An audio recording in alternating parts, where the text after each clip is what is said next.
Previously on the Ron Van Dam Show. I do seem to have an affection for pigs. Probably.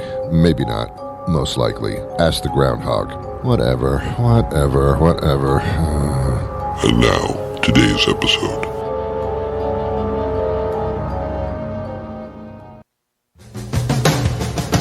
Good morning, good afternoon, good evening, good night.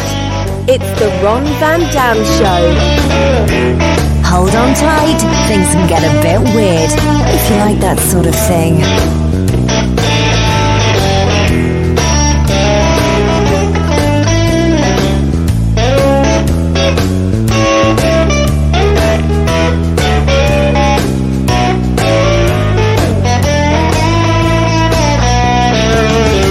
Hey, welcome to the program. It's the Ron Van Dam Show. I am the one in the middle. And thank you for stopping by. Huh? It was a mistake? Oh, God.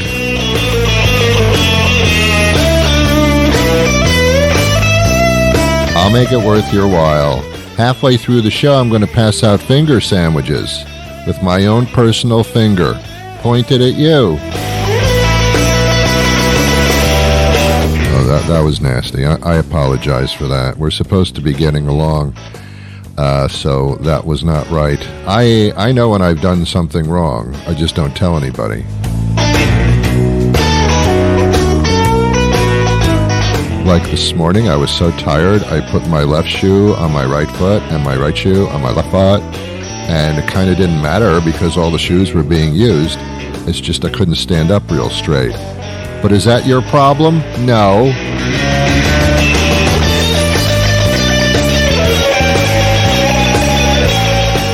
Yeah, I can tell I'm getting bored.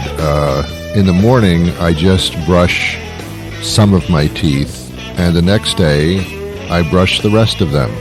That way it spreads it out more, something to do. Did you ever try to put your pants on over your head? I found it was impossible. Did you know that? It's amazing the things you learn.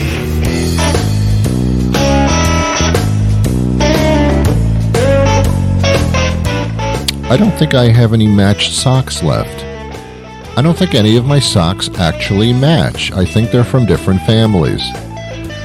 But I try to get them together so that they can spawn pairs of socks. But it doesn't work. Most of my socks have that like really tight elastic that choke my ankles, and when I take my socks off at night, there's like a line around my ankle, like a tree root, you know? It's just, I know, I have problem with socks. I do. No matter what I do, they never stay matched. At one point, I even numbered them. Like I put one on the left sock and one on the right sock. And then I did that with the next pair, 2 and then 2, and I figured that way I can't go wrong. But I did. I was wearing sock number 1 and sock number 72. Didn't work out.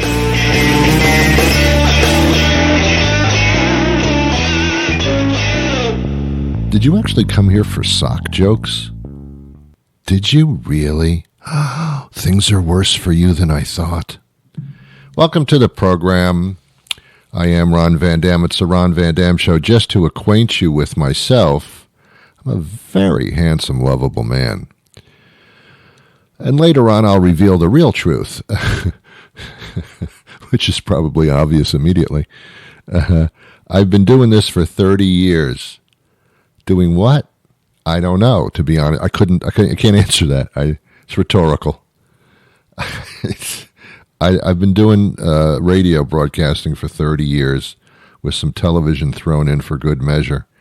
And when I look back on my life, my only reaction is, wow, what a waste of time you had. So now I'm trying to really fill my time well since it's been forced upon me. So when I do my laundry, for example, I don't just put my laundry in the washing machine. I actually get a chair, I sit there and I watch it tumble. And you know what? It's very cathartic. Watching clothes go in a circle, and then the soap suds come in. It's like a symphony. Okay, or you're going to tumble around, or get ready, soap suds, get ready. Cue the soap suds. And they come in, and then it gets all like clean looking. It's a fascinating show. It really is. Try it sometime. Do your laundry, put it in the washing machine, sit there with a chair, get something to eat. Actually, if you have alcohol, not rubbing, drinking, that makes the show that goes on in the washing machine window that much more interesting. And then what you do is, now my dryer doesn't have a clear window, so I don't know what the hell's going on in there. But when I go to the laundromats, they have a clear window, and you can actually watch your clothes get tumbled around and getting dry, and they stick to each other. They actually cling. And they're not supposed to do that. They're supposed to stay 6 feet apart. Anyway, doing the laundry, man, you don't appreciate what's really going on. And when it's all finished, your clothes smell good. They come out nice and clean. You wear them, and it's time to wash them again because you are so filthy. We are filthy people. Oh, my God. You wear something for one day, and your armpits will totally destroy that upper garment. Oh, my God. I don't know what. Wow. We are filthy people. We have our private parts all over our undergarments. Oh, my God. Can you imagine being a pair of underpants or panties or something? Oh, my God. Just hanging around that area all day? Yeah, you may think it's sexually exciting. It's really stinky down there. Okay, what the hell am I doing? What the hell am I doing? It's time to reassess. So, let's turn this show into an informational program. If you look at the upper right-hand part of your computer screen or your iPhone, whatever you're listening to this thing on, you will see the letter E in capital letter, E, and then a slash and then an I. That's because this show is both entertainment and information. Ladies and gentlemen, please prepare yourselves. It is that time again for Ron's Fact of the Day. And that makes it educational. Just the introduction. It's true. It's very, very true. All right, here's your fact of the day, and this is going to appall you. Even if your name isn't Paul, it's going to really inform you greatly. Here we go. Are you ready? Okay. In other countries, they don't use pounds in order to regulate weight. They use kilograms. Seriously? Yes. I know. I didn't know that either until I looked it up on the Wikipedia machine. I have a great guest coming up toward the end of the program. The guest actually wanted to be toward the end of the program so it wouldn't mix in with this crap in the beginning. He is a sports expert, and he's written a book about Babe Ruth, because today, Monday, April, whatever the hell it is, I think it's April 26th today, am I right? Am I wrong? No, it's the 27th. Is it? Okay, it's April 27th. Boy, I don't know what day it is. It's Monday, April 27th. Today is Babe Ruth Day. All right, millennials, gather round. I've got a double explanation for you on this one. Babe Ruth was two things. One, an amazing baseball player.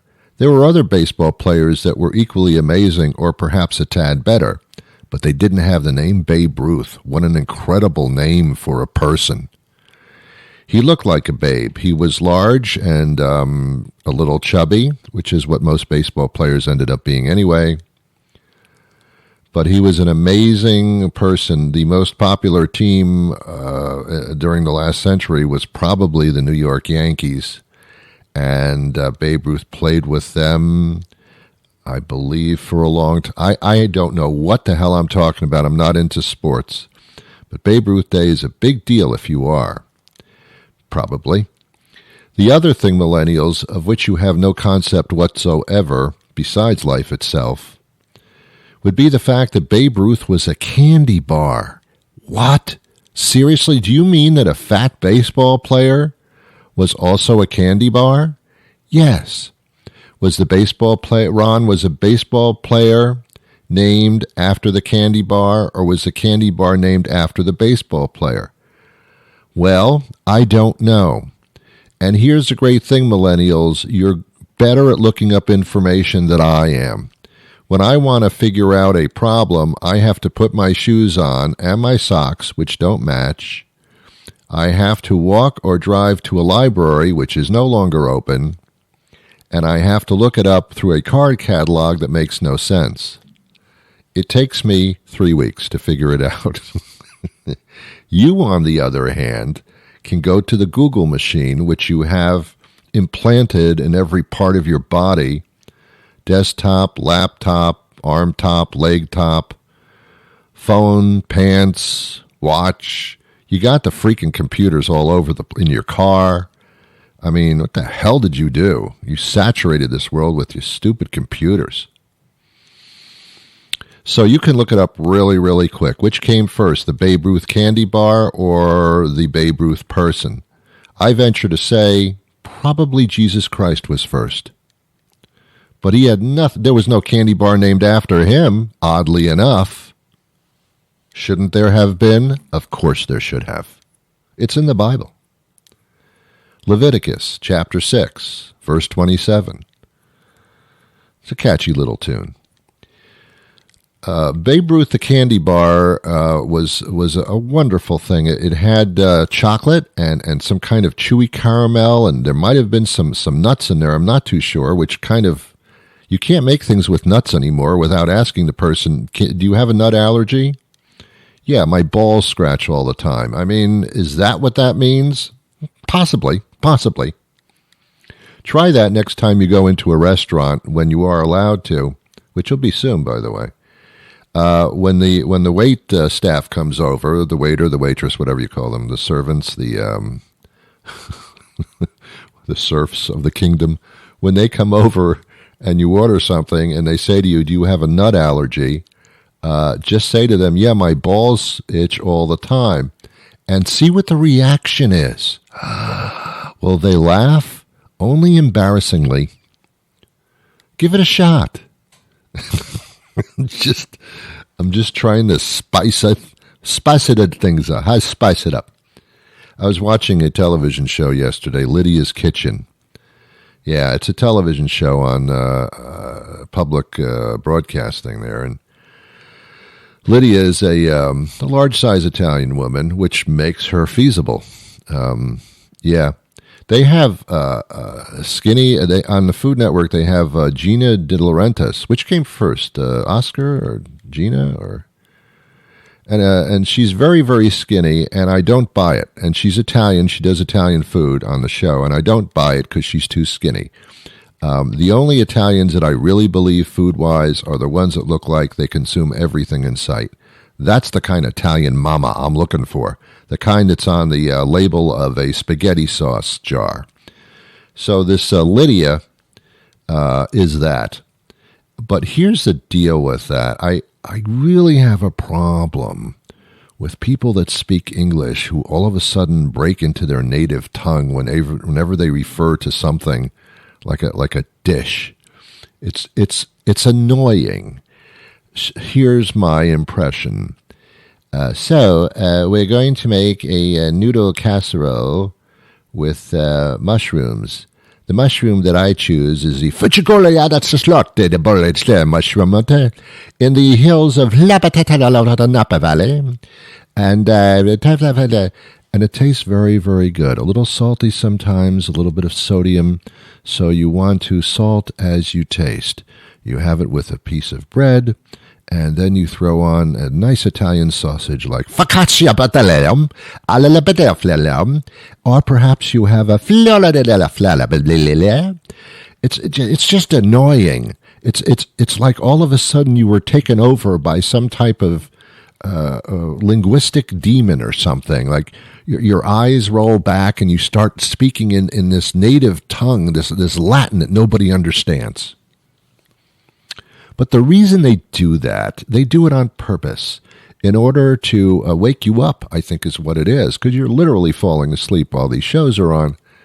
But when they break into their native Italian or something like that, all of a sudden their voice gets very proud and very stern. It's like, whoa, okay, all right.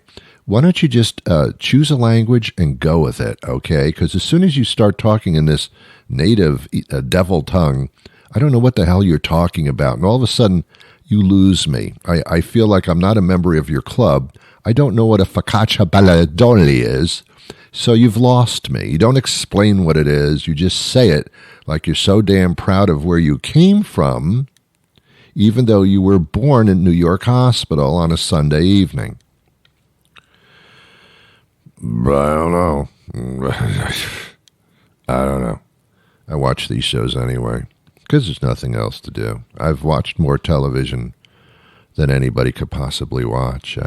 My routine now is totally around television, and I'm watching the stupidest shows I've ever seen in my life. Well, don't get that stupid. I don't watch The Bachelor. How can you watch that crap? Oh, my God. I don't even know how to explain it, millennials. You probably watch it. I don't know. You have to be a little discerning in life, just a little bit.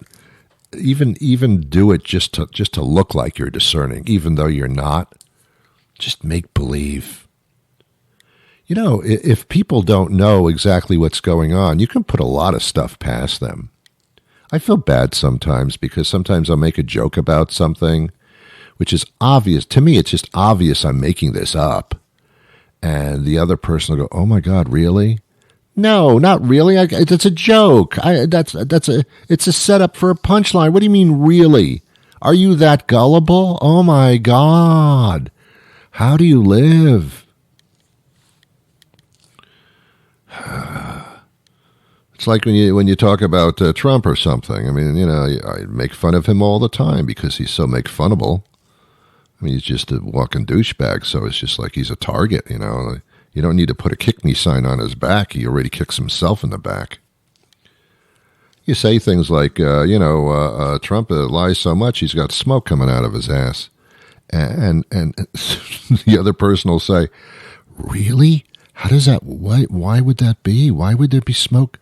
Is it like an evaporation of, is it a medical problem? No, it's a joke, you idiot. Oh, Ron, you kid me all the time. Oh, my God. You're not supposed to be around me, I don't think. You're not supposed to be here. You need to go somewhere else where there are other people who are as dense as you are. Good luck finding that. Although when you come upon it, you'll feel comfortable. You'll see. All right, my guest joins us now. And a hell of a guest it is. I don't know if you know this, but I'm not totally into sports at all, really. Sometimes I was, now I'm kind of not. And people say, Ron, do you miss watching sports? No, because I didn't do it before. And actually, I'm finding that the human race is becoming understandably accepting of this. That when there's a lot of crap going on, the sports thing is merely a diversion. I mean, you want a diversion, get a chair, sit in front of the washing machine. You know where I'm going with this? I think you do. I think you do. Ain't always easy these days to know what to give your kids for snacks. Sugary this, high fructosey that. Heck, even the stuff they call natural ain't always natural. But there's one snack when your kids ask for it, you know exactly what you're giving them. I want piggy parts. I want piggy parts. Professor Parker's preserved piggy parts are 100% all-natural salt-preserved pig parts. What parts, you ask? Well, some folks would call them scraps or ears or hoofs, but kids just call them delicious. And with their stiff, leathery texture, one Professor Parker's preserved piggy part will last a kid all afternoon.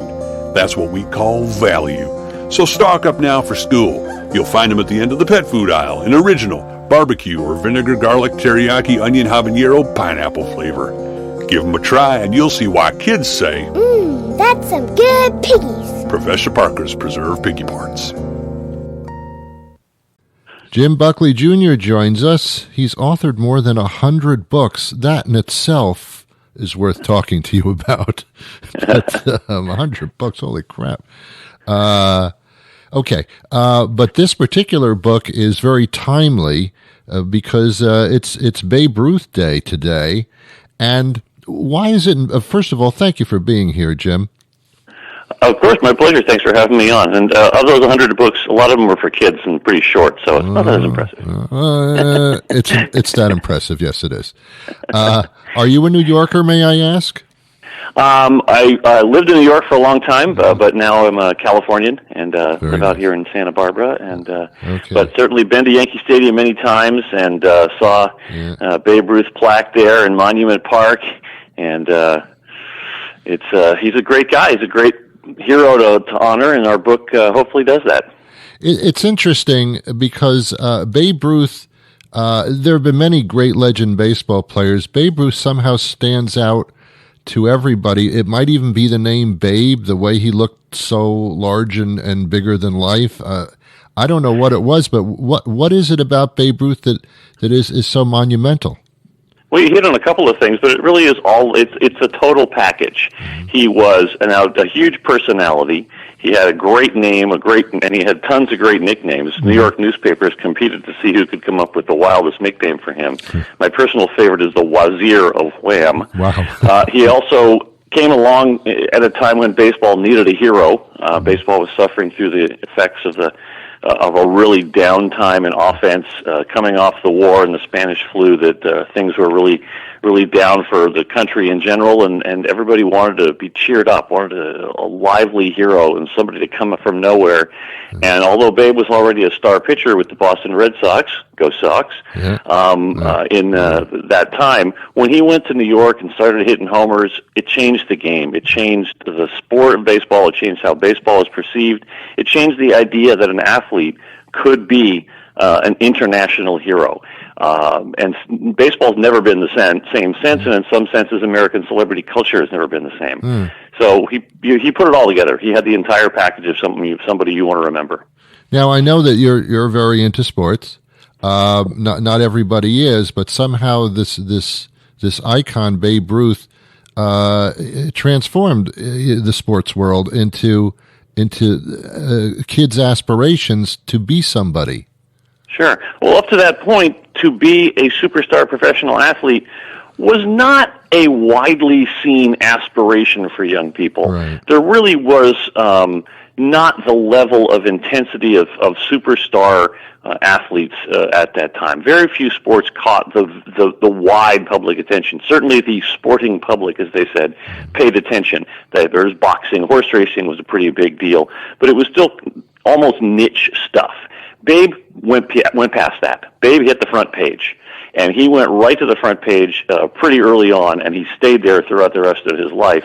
And that just exposed more and more people who would normally not have thought about it to think about sports as a part of American celebrity culture. And Babe was the first one really to do that. He was the breakout superstar, not only of sports, but of popular culture, of celebrity. Everything he did was covered intensely, and it was a forerunner of a lot of things we see today. So yeah, he basically made sports a thing in America. When you got into Babe Ruth and looked at all the background, were there things about him that surprised you that most people don't really know about? Don't tell us too much because we want to get to book. Absolutely. Well, I think the one thing that stood out for me, certainly as you said, I've done a lot of writing about sports and baseball before, but when you look at Babe Ruth's life, certainly the classic story is he grew up in an orphanage. Well, yes, he grew up in an orphanage. His parents were alive. His parents put him in the orphanage. So that's kind of a hard life to be essentially rejected by your family right from the get-go. Wow. But what I really liked seeing about Babe Ruth as I read more about his life was that did not turn him into a bitter person. It did not turn him into an angry person. It turned him into a positive person. He took a lot out of that relationship with the Christian brothers up there at St. Mary's. He carried forward with his life no matter what. And then when he was famous and when he was rich, he loved kids, and he never turned them down. He always met with them. He hung out with them. He went to hospitals. He visited with them. And his relationship with kids was a really super positive part of his life and theirs. And I think the reason was the experiences he had at St. Mary's. So I really enjoyed reading a little bit more about that aspect of his life. Wow. Your book's different than other books of its kind. What sets it apart? It's a graphic nonfiction title. It's a graphic novel, so it's written and created like a comic book. Graphic novels, graphic nonfiction is the fastest growing part of publishing today. Over the last few years, it's just exploded in all areas, and it's gone from a medium of visual storytelling that was Marvel and DC and Thor and Hulk and Spider-Man into virtually anything. Any story now can and is being told in this visual storytelling medium of graphics, graphic novels, graphic nonfiction. People are doing memoirs. People are doing their own individual stories. It really is a great way for young people to get into topics they might otherwise not be too confident with, by able to being to read something visually like a comic book. And for adults, why not? It's fun. And we're telling a real true story, but we're doing it with colorful graphics, art created by Kelly Tyndall in this case. And it's just a great new way to tell a story. You know, and it is. And a lot of kids are being homeschooled now, actually all of them, for the time being. And, you know, this is... I wish that learning was always like this. Not the kids were always schooled at home, but that they were taught by example. Usually at home, you're taught by example by your parents, by your living situation. In school, you're sitting in a classroom. There's no real examples except for someone talking at you. This book it goes beyond the sports world, as we were discussing earlier. It builds character, and I wish education did that more. Well, I appreciate that. It's a great story. The babe overcame a lot. He wasn't a perfect person, and we make that clear. I think that's one of the other things that's good about the way we've told this story is that not everybody's perfect, but everybody does their best and fights on through it to try and get to the other side. And so we bring up some of the things that Babe may not have been as proud of. Obviously, it's written for kind of younger people, so you don't get into too many details. But at the same time, it's clear that he wasn't perfect, but he did the best he could. Yeah. I understand, just as an aside, that your prowess in the sports world can be so extreme that you almost can challenge anybody to a sports trivia contest. Well, I've done pretty well in that category. Not perfect either, but I like to think I've done pretty well. So everybody likes to have me on their bar trivia team for the sports categories. Yeah, that'd be a great sports center program. You hosting something like that, I think that'd be pretty a lot of fun. Yeah, they did Sports Jeopardy for a while there with Dan Patrick, and that was a lot of fun to watch. I like Stump Jim. I think that would be. There you go. Well, I'll suggest it next time I'm in Bristol. Please do that. Okay. Hey, it's a pleasure speaking to you. Today is Babe Ruth Day. What can people do to celebrate and to go along these lines here? Talk to a kid about baseball today. Tell a kid you know about baseball. He can't see it live, or she can't see it live, but they can know how cool a game it is, how much a part of it how much it is a part of the American fabric. Talk to them a little about Babe Ruth. Show them this book. Feel free to pick it up at independent bookstores or anywhere books are still sold these days. Yeah. Have them bring it right to your house. But I think talking about baseball, check out some clips online of Babe too. It's really fascinating to watch him. There's been an enormous upsurge of video and some found video. In fact, not that long ago, somebody found footage of the 1932 World Series when he allegedly called his shot. So check out the video. Make your own decision. Did he call his shot? It's up to you. It's Babe Ruth, the life story of baseball's greatest player. He's James Buckley Jr. Check out his other books as well. You have plenty of choices to make there. And again, how can we follow you? Do you have a website? I think everyone should just go to showmehistory.com. Show Me History is is a series that Babe Ruth is a part of, and we're really proud of all the books in the series. And for people looking for visual storytelling, graphic nonfiction stories of people, everyone from Alexander Hamilton and Abraham Lincoln to Harriet Tubman and many other great famous Americans, and should check it out. Showmehistory.com. Good. And that's how you learn history. There you go. There you have it. Jim, pleasure speaking to you. Good time, and happy Babe Ruth Day to you. Same, very much to you, and I hope everyone out there stays safe, and we'll have baseball back real soon. Thank you very much. Well, that's it for today. But guess what? I've got some news for you. I'm going to be back again tomorrow. I do this every single weekday with a brand new show every weekday. How do I do it? Or why do I do it? Which one? Which one? This is how I make my meager living at this point, so that's why. I'll be back, and please come back tomorrow. I'm not asking you. I'm on my knees. Actually, I'm not, but you can't see me, so I'm saying that I'm on my knees, but I wouldn't do that.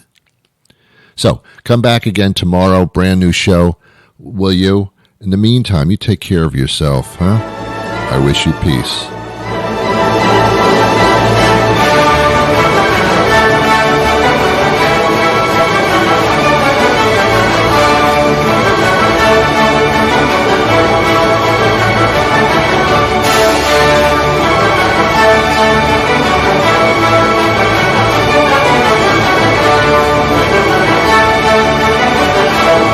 All right, big finish. Everybody sing along.